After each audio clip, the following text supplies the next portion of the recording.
So this is about power struggles today. And so we want to really say, what really is a power struggle? How do we know that we're actually in a power struggle? And the way that we know that we are in a power struggle is by how we're feeling. This comes from Rudolf Dreikurs, that we can actually identify what's going on with our kids by how we, the parents, are feeling. And we can recognize a power struggle by how we're feeling.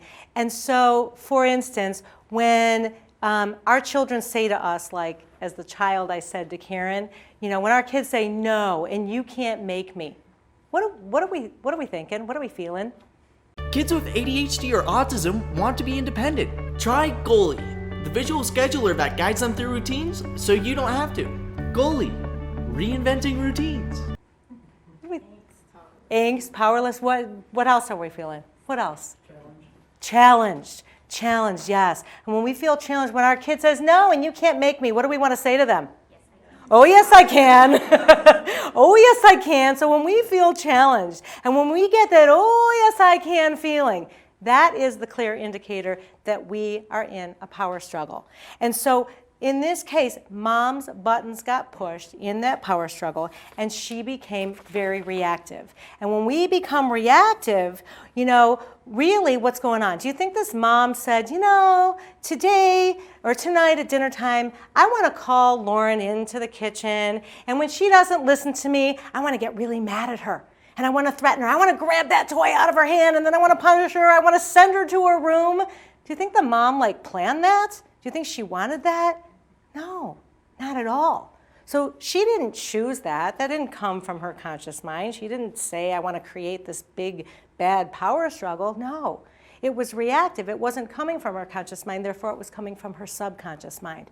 And this is what we really want to appreciate about caveman parenting, is it's reactive parenting. It comes from that subconscious place. And just to really just appreciate what the subconscious is it's 92 to 98% of our minds. For families living with ADHD or autism, preventing meltdowns is everything. Goalie reduces stress by enabling kids to complete routines independently. Goalie, reinventing routines. The conscious is only 2 to 8%, so that subconscious, those reactive patterns, are going to override our choices every single time unless we live from a more conscious place.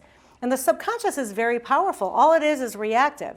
It's not like the conscious mind where we can imagine, visualize, and create. It just knows how to react. Why does it react? Because every thought, feeling, memory, experience we have ever had in our life, including our own childhood and our own parents' reactivity, is stored in our subconscious mind. And so really, we need to take responsibility for that, because we can blame our kids and blame, well, if they just didn't behave like that, I would never have yelled. Our strong reactivity isn't about our kids, it's about us. And so it's our opportunity to really heal that part of us, because what it really reflects is a disconnected piece of us. It reflects a piece of us that's not feeling whole. And so we really do want to take responsibility for that. You know, unlike this mom who was so reactive and all she did was try to get control. She tried to get control over me as the child by punishing me, by scolding me, you know, by lecturing me, because she was feeling so out of control. And that's really what happens. And so we want to look at this on a very human level of what's going on here. What's at the heart of a power struggle? And what's at the heart is a child's normal and healthy need for power. As human beings, we have got a lot of normal needs: to belong, to feel safe, to feel secure, to explore, to be creative, to belong, you know, all kinds of normal needs. Power is one of them. And what's at the heart of the power struggle is a child who is trying to get their normal need for power met, but they're doing it in an inappropriate way.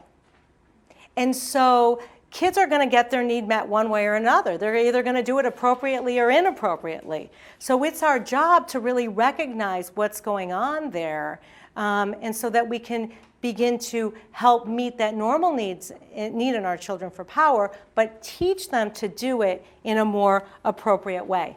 And so really the good news is that we're part of the problem, which means we're also part of the solution.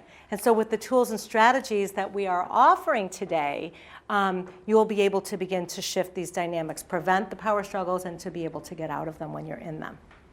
So we really want to show you what a power struggle feels like.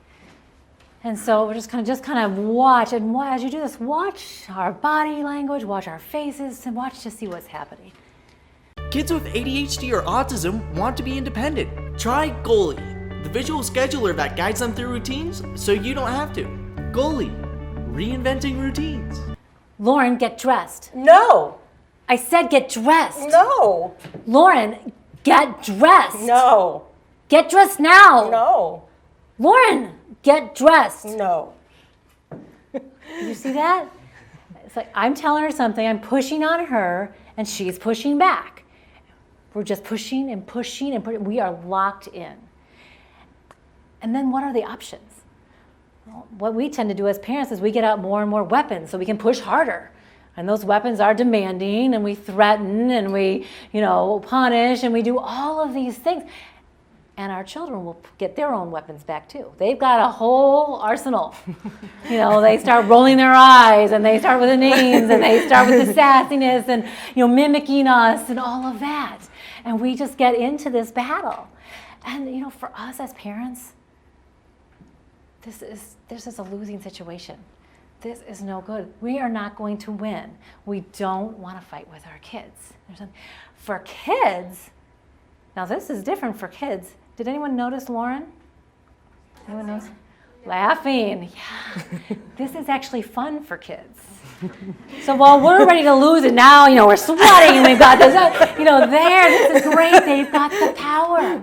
That's what they want. They've got the power. So they have the joy of opposing. And so they're grabbing this power in this very inappropriate way. And so it's fun for them. It's no longer about getting dressed. It has nothing to do with getting dressed, being on school on time. No. They're just loving this power struggle right now. And if there's anybody watching, like if it's out in public or the friends are around or something like that, the child has to save face. So they're not going to back down. So that's what it feels like, and you can feel it when you're getting locked in like this. You can feel that tension mounting, and so that's the clue. If so we want to recognize that, because as soon as you feel it, you just want to. First thing you need to do, just get out.